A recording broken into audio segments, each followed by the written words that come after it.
or if this was like 2017, like Ninja Theory, we would have fucking fought the Iltoga 1 versus 1 instead of, you know,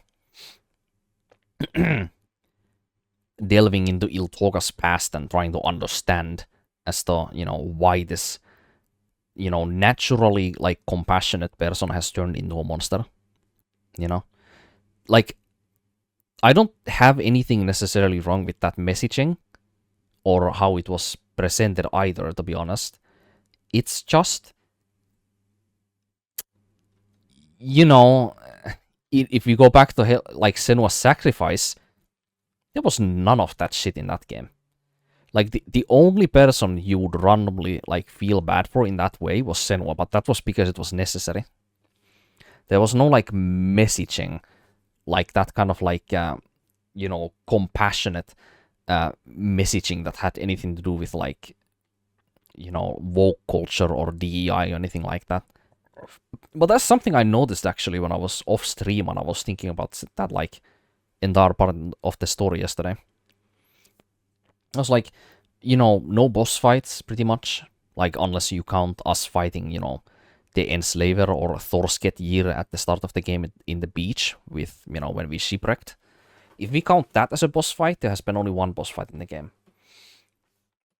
You know?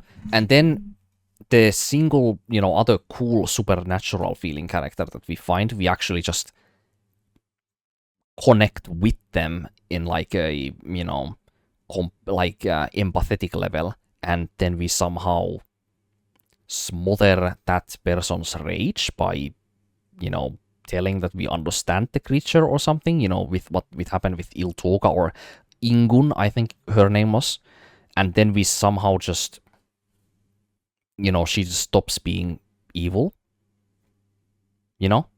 It's kind of like you just kind of, you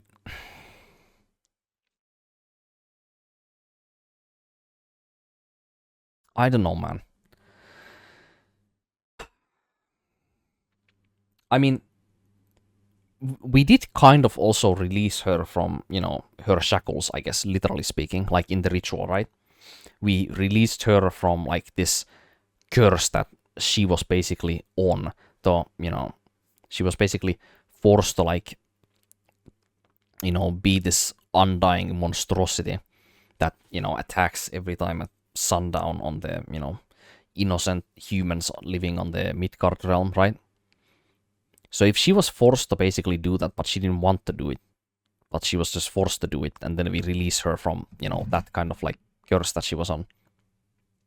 I guess it's more than us just, you know, connecting with her and being like, we know your name, and, you know, we understand, we have some sympathy for you, can you just go and die now? Like, it was more than that because of the ritual, I guess, but that's how it felt more, I think.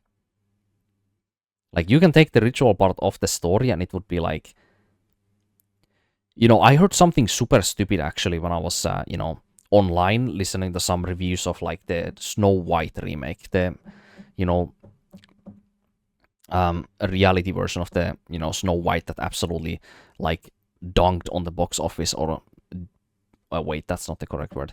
That what is the saying? That absolutely, like, got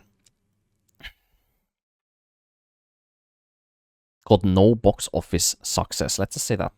Yeah, and there's apparently a scene in that movie at the end of it where, like, Snow White somehow, like, knows, like, the soldiers or the knights' names at the end of the game or something.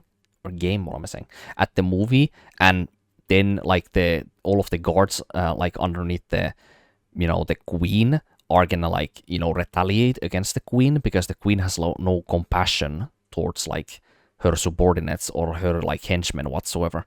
So that somehow changes the guards' allegiance completely to Snow White, just because they, you know,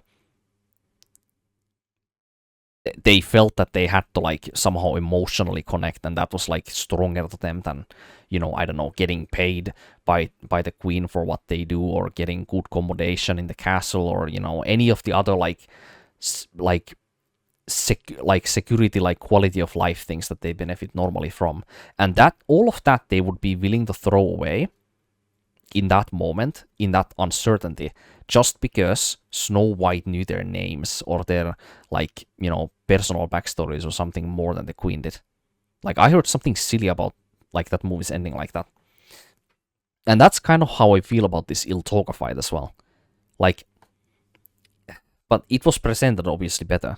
But, like, I can't help but, like, think that, you know, this woke culture, like, has influenced that moment noticeably. How, like, we interact and what we do with the Iltoga, you know? Because, as I said before, if this was 2017, like, you know, Ninja Theory making, you know, Senua's Saga back then, if they made the sequel, like, back to back, we would have probably fought Iltoga one-on-one, face-to-face, and it would have been a cool, like, spectacle.